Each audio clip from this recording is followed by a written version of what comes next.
Happy Saturday. Welcome to the Marketing Madmen. Trip Job and Nick Constantino here live from the Battery. And we've got a great topic today. So. Yeah, I think we have a lot to cover in this one. We have a lot of, there's some issues I think that have been bubbling up in this country that I think we're going to touch on. But we're going to also touch on the nonprofit world and how to start foundations and how to find sponsorship.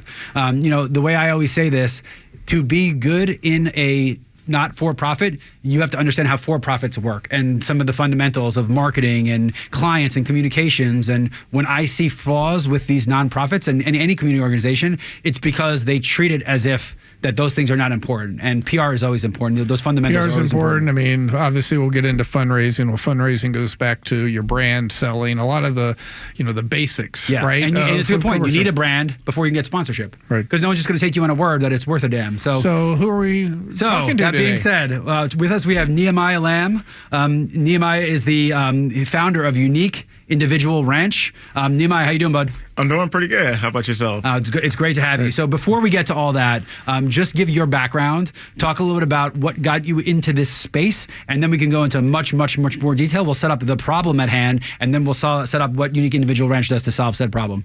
Okay. So once again, Nehemiah Lamb. My background is actually in industrial technology. So I have a BS in industrial technology. Always growing up working at the YMCA as an after-school counselor, swim instructor.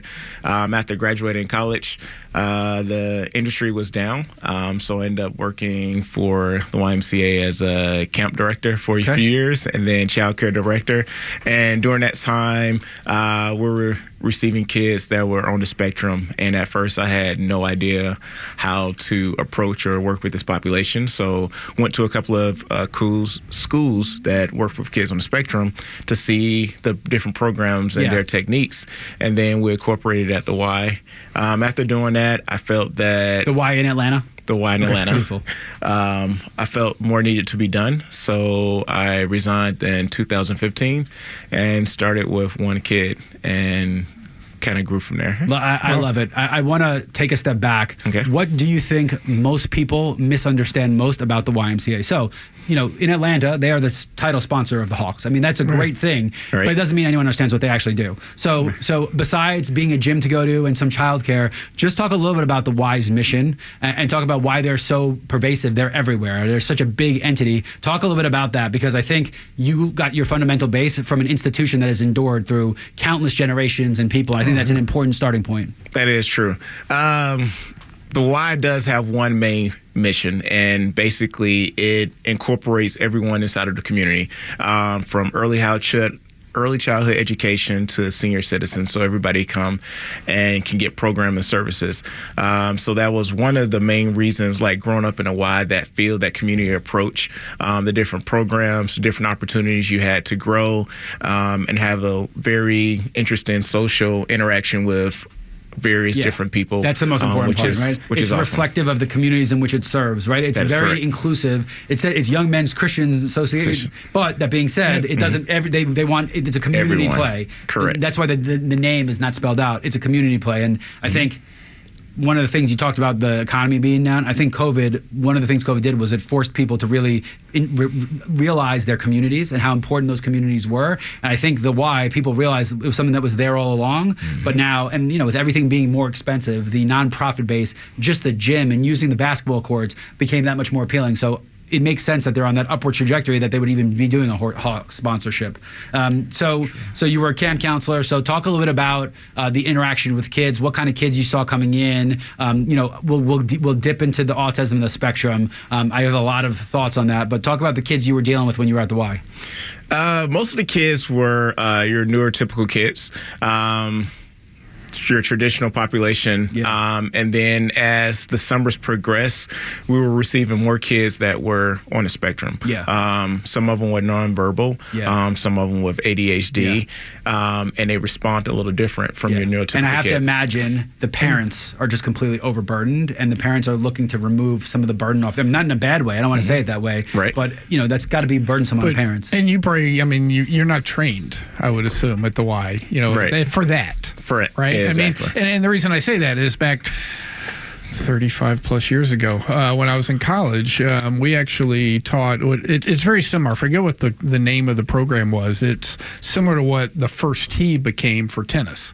And so we were in Greensboro, North Carolina. And so we went 4 days a week. We went to 2 Ys, one in the morning, one in the afternoon. And we did an hour and a half. We brought the rackets, we bought the balls, and, at each Y that had a court, we would there. And sometimes there'd be 20 kids, sometimes there'd be 50 kids. I mean, you just, every day changed, every, Y changed, but essentially we were there to, be part of their summer camps. And, we taught the kids, and you just did the best you could. We were there to make it fun and give them something to do in the middle of the day. We were never trained about how to interact with them. But I think one thing you said earlier, Chip, is really important, right? You did that because of the brand recognition of what the Y is, that they had so many people willing to volunteer. Yeah. That doesn't come overnight. The Y has been able to establish when was the Y founded? I have to imagine it's 100 years. It's got to be something. Definitely over 150, yes. So they are in the lexicon of Americana and the American brand, which allows college students to say that is a cause that is worth my help, that they get behind, that they want to volunteer for. Plus, no offense, but whacking a bunch of tennis balls around with 50 kids is fun. It's fun as can be. Oh, it was, absolutely. It was great. That's a great time. At that moment, it's not even teaching. It's just hopefully these kids get some energy out. Maybe they want to watch a tennis match, like your ambassadors almost. So that was the goal. But, you think back now to say, I'm sure there were instances where there were kids that we didn't understand why they were acting a certain way, right? Because we weren't taught. It's also a different time, man. Right? I mean, I joke, and it's such a horrible thing to say, and I really regret that I did this, but the kids who were on the spectrum were the kids you threw the dodgeballs at harder. When you were in PA, physical education, you didn't know any better. The gym teacher would laugh harder than you did. And I was born in the 80s. I'm not saying it's despicable, and I feel so bad for myself for doing it, but this is just as ADD started being understood. So because there's so much to impact about this, I'm just going to give my quick 2 cents. One, my mother spent the last 2 decades of her life teaching gym to autistic nursery school children. Oh, wow. So imagine, we had 4 boys and we were all animals. Yeah. And then she dedicated her life to phys ed for nursery school autistic children. Now, the foremost thing, the reason she did it was because it was an immersion program. We have found unequivocally that separating these children with these issues is never going to help the cause. Immersion is the only way to help it. But I do recall 2 or 3 times where I was out with her and we were by the school, but we were just grabbing lunch or something. And one of the kids who she took care of would be with their mother and head down and never even eye contact with the mother. She saw my mother, the kid jumped across tables to jump in my mom's arms. Oh, wow. Now, that being said, my mom gets to see her the kid for an hour a day, not the entire life. So as a parent now, I understand the frustration, but I think that from the time even you started, the way we talk about these disorders on the spectrum, ADD, everything has changed so much. So before we get to why you started the foundation, the training you talk about what you learned in those first couple of years and what made you realize that this was a field and something that you needed to go into. What I saw in a couple of years that these kids were, even though they were inside of a group, they were kind of alone. So trying to get both groups to play together or integrate was a little difficult, and realizing that they saw and played and seen things a little different. So it took time to try to come up with a program that allowed them to do both, be safe in the space that they're in and be themselves, but also engage with the other kids, because some of the other kids, once again, as you stated, they will pick and make fun of, which does not help the situation at all. And it puts them more back in their shell instead of engaging with everyone else. Yeah, and the spectrum has gotten so big, and it was always there, but we've just spoken about it in such broader terms that we're starting to understand the individual needs more. Look, there's a million conspiracies as to where these things come from, what the spectrum means, whether it be the food we eat, the biome in our gut, just we don't have to go into it. One of the things, one of the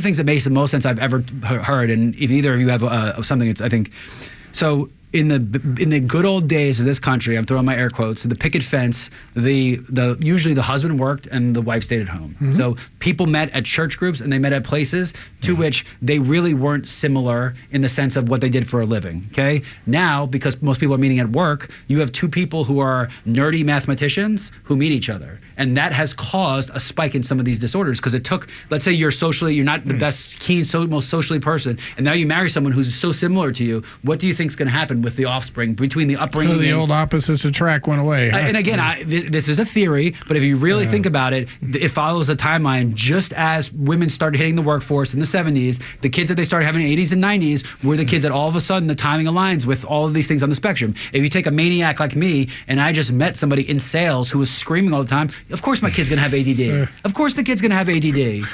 And then you give them the video games and all these things, and they have the red sevens. I just think that's.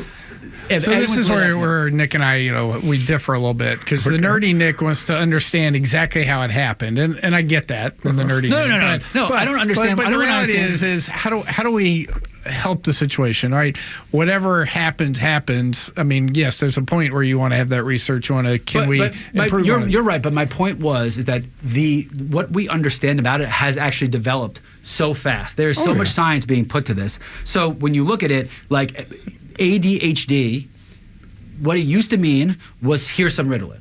Okay? What it means now is completely different because there are different levels. Like I have a short attention span. Does that mean I have ADD? Like what is the definition of these things? So I'm going to blame it on Barney. No, I was way before Barney, bro. I was way before Barney. By the time Barney came out, I was already watching Beavis and Butthead, which says a lot. But regardless, the point is that the spectrum has gotten so big, and I think it's critical to understand when we're talking about these kids, the difference from one kid with ADHD to another kid with ADHD is so different that they might not even be able to be around each other. The kid that's on the spectrum with some Asperger's or autism, what their thing is so off. Some of them actually enjoy it. Some of them don't want to be around it. Some have head issues or spatial, or they don't like lights.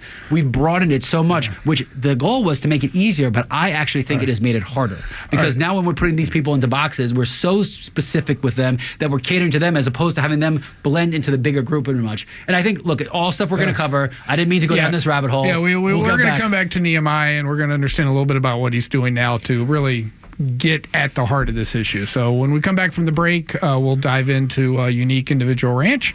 And you've been listening to the Marketing Mad Men on Extra 106.3. We'll be right back.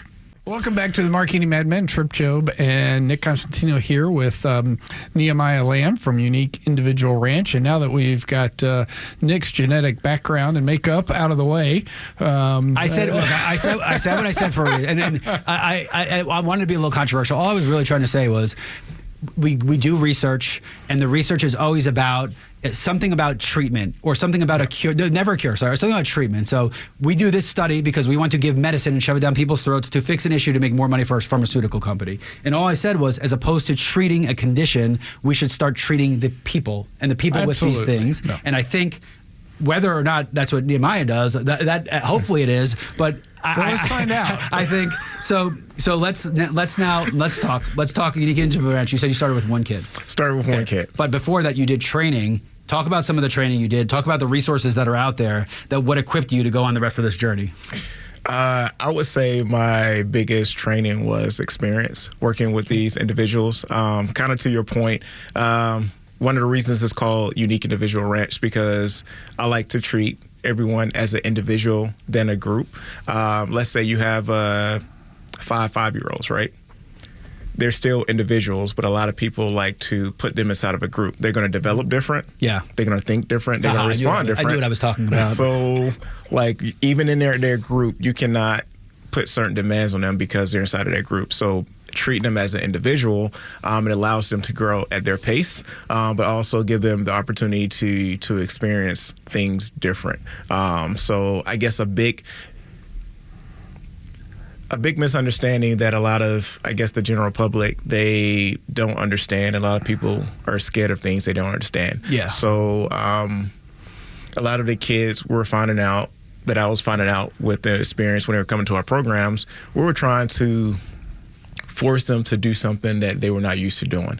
And I say, if you go into another country and you don't speak the language, You're going to be frustrated. You get somewhere for a week, you're going to be frustrated. It's the same with their kids. But guess what? Once you understand this kid language, the doors open, and then you can see progress. So instead of forcing things upon them, you take a step back, understand how they're communicating, because even some of the kids are nonverbal, everyone, whether you're verbal or not, they have nonverbal communication. So just trying to understand the child. So our programs are kind of tailored to the individual than a group. So you can be 5 or you can be 20. You're going to grow and learn different. And so that's how the progression. We work with the child as much as we do the parent, because sometimes it's hard to progress when the parent and you and the child are on two different pages, because the parent has an ideal of what their child should do.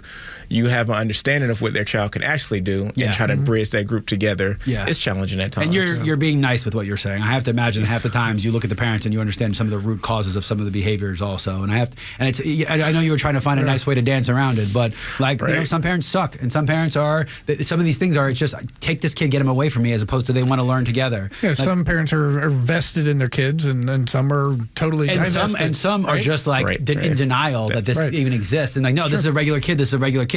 No, that can't be, as opposed to understanding early on and start seeing the signs. Because if you're in denial, you're not going to pick up the signs, and if you can intercept some of those signs at younger ages, then your chance of success for these kids, look, it's a lot. It's a controversial topic for a reason. So you started with one kid. One kid. Okay, so talk about you scale now, and then we're going to build that time in the middle. Talk about scale now. How many kids are you treating? How big is the institution now? What are we talking scale-wise? Currently, during the summertime, we service 37 kids during the summer, and after school, roughly 10. Okay. So that's some substantial growth, and then you're seeing a more varied group of people, I have to imagine, too, from that one kid who is easier to give the one-on-one training. So talk a little bit about how you build programs, because I do understand routine and regiment is really important in these. So how do you take from one kid to 37? How are you building these programming? Are you working with experts and psychologists? Are you the guy that's like, you know what, in my experience, this is what I need to do? How are you building these programs out? A mixture of both. Okay. So the beauty, I think, of our program is we accept everyone. So some programs only accept kids who are just nonverbal or has Downs or have mobility issues, and we accept everyone from nonverbal to behavioral to feeding tubes. And thankfully, our staff are special need teachers, so they know how to work with these individuals. And also we have nurse on our staff. So a big part of creating these programs is having a program that the kids is going to enjoy, and then also having staff that knows how to work with these kids. Yeah. So my thing is, a lot of these kids are really brilliant. They have a disability, but they really are. So I like to focus on their ability and not their disability, because once you give them the confidence to work on something that they can already do, then they have a little more confidence to work on other things. So the programs become individualized then for each kid, or is it some there and some with the larger groups? How do you look at that? So normally our ratios are 1-to-1 and 1-to-4. So socialization is huge. So even with a staff working on an individual, working with the kid individually, they're still inside of a group setting, because they still need that interaction and know how to, quote unquote, play along with other kids. So I like to say our programs look like your typical summer camp or after school, but it's adaptive. So if we're playing basketball, it's going to look different. If we're playing soccer, if we're doing arts and crafts, it's going to look different. But I want that kid to have the same experience your neurotypical kid can have. And unfortunately, sometimes, whether it's programs out there, it looks different and they don't want to give the kids experience. And I think you can stunt their growth by not giving them the opportunity to learn, grow, just like everyone else. I think, but also like most kids, unfortunately nowadays, we always focus on the winning. But I think it's also really important to learn how to lose. And I think in the instances, especially with these kids, yes, you want to make this competitive, but everyone needs to get something out of it and understand you don't freak out when you lose. Learn something and be better next time. And we don't even teach teach kids that. Everyone's got to get a trophy for everything. It's a shame the world we're in. So how do you approach those things? Basketball is a great example. Let's use basketball. So these kids are playing. So obviously, go down, score the basket is different. Obviously, they're not as good with emotion, so they're probably more physical with each other. Some are. So talk about what a basketball game looks like. talk about what kind of coaching is going on in that basketball game, because I think that visual cue will probably help people understand what you're doing. Okay, so during our, let's say, a basketball season or a basketball game, so we'll have 30 minutes of skills. So basically, whether they're learning how to bounce the ball or pass the ball, they're doing that with the individual. And this is repetition. They just want to get used to the muscle memory, repetition. Exactly. Because if they get good enough at dribbling, they'll be more confident to do the rest of the stuff. Right. Yes. Okay. And then the last 15 minutes is a game. So the game looks different because we have volunteers and staff working with the kids. But the ideal of it is that social aspect of it too. Like, all right, we did something individual. Now we're working together as a team. So we have to pass it to our teammate. We have to shoot. Everybody doesn't like passing the ball, but you have to pass the ball. So it looks different. Yes, you're going to have meltdowns, but that's part of the process. Like if you're not having a meltdown, we're doing something wrong because the kids are not really doing something they kind of dislike. How proud are you to watch the progress from the first time you do that to the end of, like, let's say your season? How proud are you when you see that progress? It's amazing. Yeah. It's amazing. I think the joy of looking at the kid who's like, I did this, or they come and say, hey, coach, I did this, is really rewarding. And it's kind of fun because you see the parent who's like, oh, I didn't think my child could do this. Let them go. That's why we kind of separate the parent from the volunteer and don't let them. It's pretty neat. I mean, I lived in Roswell for many years, coached a lot, and so Roswell started a lot of adaptive programs. So I used to, when I was coaching 11, 12-year-old kids, we would actually go volunteer at the adaptive basketball. So we had kids from all different ages. And to your point, they were at that point, they weren't ready for the games. It was all about the skills, the interaction, working. But to see the kids and to see how they also, to me, most of them were like 6, 7, 8 years old, and then you had these 12-year-olds. They love being able to play with these older kids. So that was kind of that social looking up, learning things from them, and to see the reactions was really, really neat. Yeah, that's really awesome. Great. What age were the kids mostly that you're working with? We normally work with elementary, middle, and high school age kids. Okay. I would say 60% of the kids are elementary, and then middle school and then high. So this year we are working with the program that's like after high. So a lot of the kids that age out of school at 22, having a program for them to come to, because once they need the consistency as well. Exactly. And that makes it even harder. You don't have the protection of the system and the government and programs, so you're really on your own. So that's really awesome. All right, so we have an idea of what the kids go through. So what is the selection process, the application process? Obviously, there's probably in Atlanta, I would guess, in the hundreds of thousands of kids that need services like this. So just by how big the city is and just what I know about the population and everything. And again, the larger you make the spectrum, if we're talking, you're talking about kids with mental disabilities, physical disabilities, sensory disabilities. I mean, the gamut is just so big. So there's got to be so many. Everyone needs help. How do you do the application process? Where are you getting the funding to help these kids? How does all that stuff look? Okay. So the application process, normally when I speak with the parent, they fill out an intake form. And after they fill out the intake form and I get a copy of their IEP, which is their individual educational plan, I normally have a meeting with the parent and the child because it gives me an idea of some things which you read on paper and then what you see, it doesn't really make sense, or what the parents That's like Trip with his online dating program. It doesn't align. How does he look 40 years younger? What's going on here? Wait a second. Well, at least he's actually 6'6", so that's a good thing. 6'4"? No. Okay. Close. 6'9". One day. 6'9". With Elton John shoes on, maybe 6'9". That's awesome. Yeah, all right, so that makes sense. So, I mean, again, how many people are applying? How are you going through people? Because I can imagine you going too big, you lose the attention, all the things you're working on. So how do you manage that part of it? It's got to be the hardest part. When to scale, when not to. How many kids to take in? There's so much need out there. You can't fulfill everybody. How do you handle that? It's kind of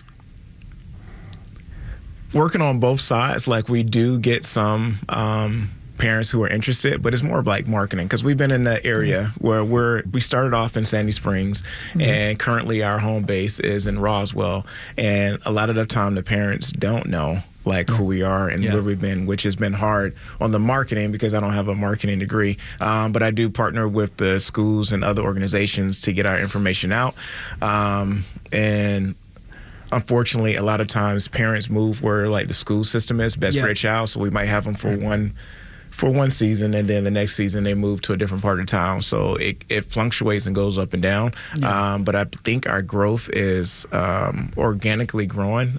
So we're keeping our mission in line, and the process of the growth is going pretty well. So do you have room for more people? We definitely have room for more people. So as a nonprofit, then, how do you go about, sourcing the funds to staff, to scale, and to market, and to grow? Yeah, that's a great question. So a good question.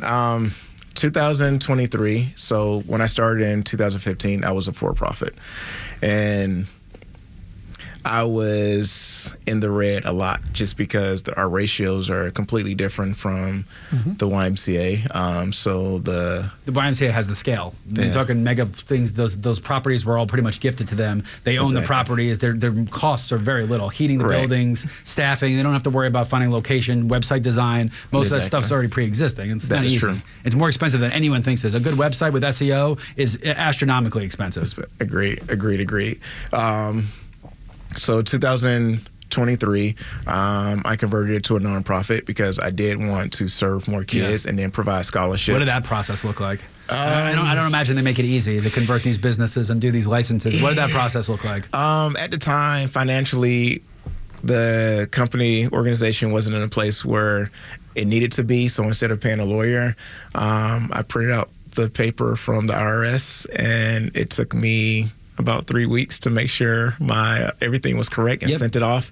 And 6 months later, I came back with the paper saying Did they do any research that you know of? Did they look, or they just read the paperwork? I have no idea. I know the progress. Sometimes it says it takes up to a year, but we got ours back in 6 months. So thankfully, I'm assuming the paperwork was and nowadays they know everything about you. I'm sure what the community was saying about you was a helpful part. I'm sure that the government's like, wow, we need help. If he's doing this, it takes some burden off us to some capacity also. That probably helped a little bit also. Right. All right. So you're in a position. So talk a little bit about, you have some great sponsors, and I printed them out and I forgot that paperwork. So why don't you rattle off some of those great sponsors? Some we work with at this station in a similar capacity because they are community oriented. Talk about some of those sponsors and talk about what sponsor acquisition is like, because I think that'll be helpful for people in similar roles with similar institutions. Okay. So one of our sponsors is the city of Roswell. So we're able to use their space and provide program to the kids in the community.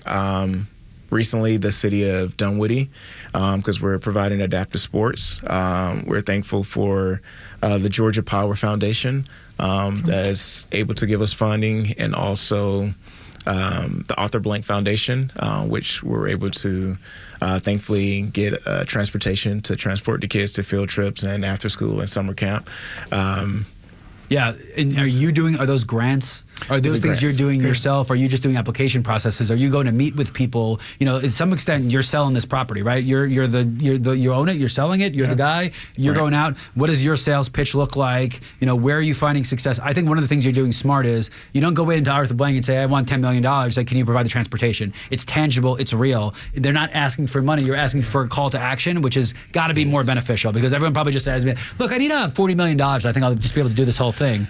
Cool, man. Get out of the office. And there's a lot of great foundations in the city of Atlanta that I think are looking for very specific, executable type programs. So what's that application process look like? Right. So some of the applications that I just researched, and thankfully I have an amazing board that have also expertise and network that I definitely rely on to get more grant information. But when it comes to partnerships with cities or parks and recs, I definitely go in and I look at the community first, because when you go in, I'm quite sure everyone has the same idea of wanting to partner, but making sure that need is there, because I never want to go into a community where the need is not needed. And also if it's there, I'm not going to go. Like, if another organization is providing that service, we don't need to be inside of that space. Right. So our mission and goal is to fill the gaps in different communities that are not being met. So the adaptive sports, all parents, not only the kids, but a lot of parents like to go on Saturday mornings and have somewhere for their kid to go. So going into those communities and saying, hey, this space is empty, so can we provide a service here? And on the application side, it's like everything else. Like, you're just making sure that you meet those qualifications, and then if you get it, you get it. If you don't, you just have What to did you work say harder. your degree was in again in school? Industrial technology. Okay, so that makes a little bit more sense now, because what I'm hearing is first and foremost, you're incredibly motivated. You know what you're going for, but you also know how to go about and do it, and you don't need to ask people to figure it out, right? Like, you're right. The biggest thing you can waste money on is lawyers. Yes. Lawyers' only job in life is to make it so ambiguous that you have to hire another lawyer to decipher the code in which they put down. Like, let's just call it what it is. So these systems are there, and one of the things I've been taught, the Warrior Alliance downstairs is a great example. The resources exist. They all have communications problems, and there's nobody deciphering which person should go to which service whatsoever. It is just like the smartest ones are probably the ones that need it the least, are the ones that have the easiest time finding access to these resources. Like, I always tell people, one of the biggest flaws when you talk about New York City housing is that affordable housing, anyone in New York City can't afford to live there. So they're only giving the houses to the people who are just below upper middle class, as opposed to the people who really need the afford, because they're the best ones with paperwork, because they have jobs that know the paperwork and how to do this stuff. So, I think it is clear that the way you have approached this is the way that most sponsors and business people would want to interact with. You do a lot of the work yourself. You have clear answers. You have it laid out. You give specifics, all the things you want in a business transaction. And I have to imagine that you probably didn't think the degree would help you, but that degree probably is helping you do a lot of the stuff. It has, definitely. Industrial technology with an emphasis in construction management. So the budgeting, marketing has definitely played a big part, and also been employed at the YMCA in the nonprofit space helped out a lot, because you're wearing many different hats, and you just have to go out and just, it's more about the action behind it, because you can research knowing what you're talking about, but actually doing the work and following up, because you're going to get 100 no's before you get that one yes. So are there areas that are, just you don't enjoy or harder to do? I mean, I know sometimes people don't doing like shows fundraising. like this. Yeah, No, just kidding. No, but sometimes it could be fundraising. It could be dealing with your sponsors, your boards. I mean, everyone's got a different area. But is there, for people who are thinking about these nonprofits, what's the toughest thing for you?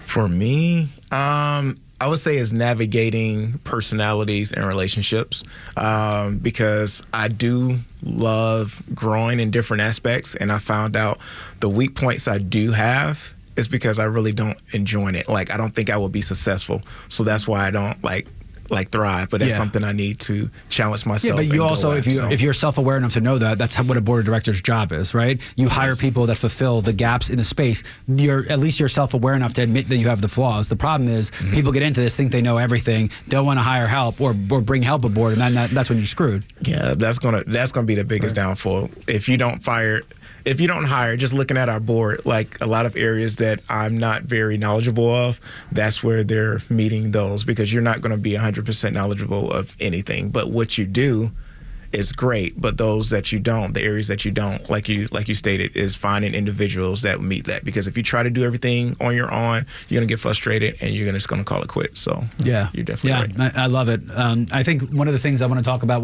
after the break, and we'll finish up here, but how did we get here? Why are there not being more resources put towards this by the governments and the state governments and the city governments? I think we have a broader discussion of that, because you've probably seen some stuff just with the red tape and the bureaucracy and the paperwork that is getting in the way. I'm curious, because I think this is a problem that's going to only get worse. We talk about childcare as a whole. We talk about two parents have to work to make ends meet now. You throw in a kid on any part of any spectrum and the divorce rates go up. I mean, it's insane what happens. And we have not gotten to the root of the causes of the mental issues and all of this stuff. So when we get back from the break, I definitely want to cover that. I think that'd be a good last segment. So the question I have for you is, when you were, let's call it 15 years old, did you ever think that you'd be doing this? When you were done with college, did you ever thought you'd be doing this? And what's the most rewarding part of it? Okay. Okay. When I was 15, no. I thought I was going to be an engineer, and building luxury homes and having a complexes everywhere. When I graduated college, I definitely did not see myself in this industry, but actually working in this space is rewarding. The rewarding part is not only working with the kids, but seeing the relief from the parents that they get, knowing that they have a place for their child to go to in a safe environment and engaging environment for their child. So that would you got to be a godsend to these people when they find out that you're there. It's one of those things where I was asking, are you too big because there's so much need? The fact that you're not big enough means that the world is there's so much more you can do. And I got to imagine the look on a parent's face, not only when they just drop the kids off, but when they see the progress they made, the burden that's lifted off their shoulders. I mean, I got to imagine you get hugs every day from these people that are just like, you saved me. You saved my time. You saved my marriage. You saved our house. Like, we don't talk enough about how broken this is. Yeah, the gratitude that's out there for someone to, maybe even have a different perspective on, ways that to unlock, right? You said that potential within their kid. Right. And then the second piece is, I remember seeing it too. It's just that chance to sit back and let my, shoulders down and just watch and be on the sideline for an hour. Right. Yes. And what that means to a parent out there. So it's great work that you're doing. I'm glad to hear about it. When, as Nick said, when we come back from the break, we'll dive in a little bit more to maybe what's next and how people can find you. So you've been listening to the Marketing Madmen on Extra 106.3. We'll be right back. Welcome back to the Marketing Madmen on Extra 106.3. Nick Constantino here. We're gonna finish up with Nehemiah. And Nehemiah, I think let's talk about just, I don't want to talk about how we've gotten here, but where we are. So as a whole, the child care system in this country is relatively broken. In this country, the mental health, the issues that are pervasive in young children are just being a detriment on business and productivity and all the things we pride ourselves as Americans. I don't think there's any doubting that. I think everyone can argue how we got here, what the causes, what the fixes are. But I'm curious, I feel like we're at an inflection point right now where if we don't do a better job of acknowledging these issues and working as a group to find solutions, that it's going to perpetually get worse and the rate is going to go exponentially higher of how much it gets worse. I hope I'm not being a doomsdayer, but do you agree? Are you seeing that with what you're in, that we're at a point now where we really have to start putting either time, money, or something towards this? No, I agree. A mixture of all three. Not only is this population growing, but the amount of programs and accessibility to these programs to parents is not great enough. And I think in the past, it has been like patchwork to kind of patch it, but not really focusing on how to meet the problem.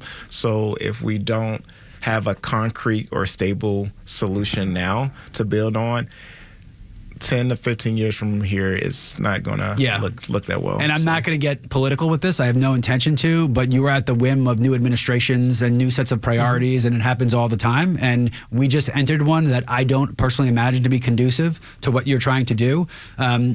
So, it's work that you're out doing that you'll probably never get the gratitude or that for what you're doing, which is just sad. But so what do you think, what does the future look like for you? What does the future look like for the space? You've now had almost 10 years of experience seeing this. You've probably seen the people, the application progress, the red tape, the bureaucracy, the governments. You've seen more than most people ever will. What do you think are the biggest things that we can do to change that momentum, to fix it? And how does your organization fit into that?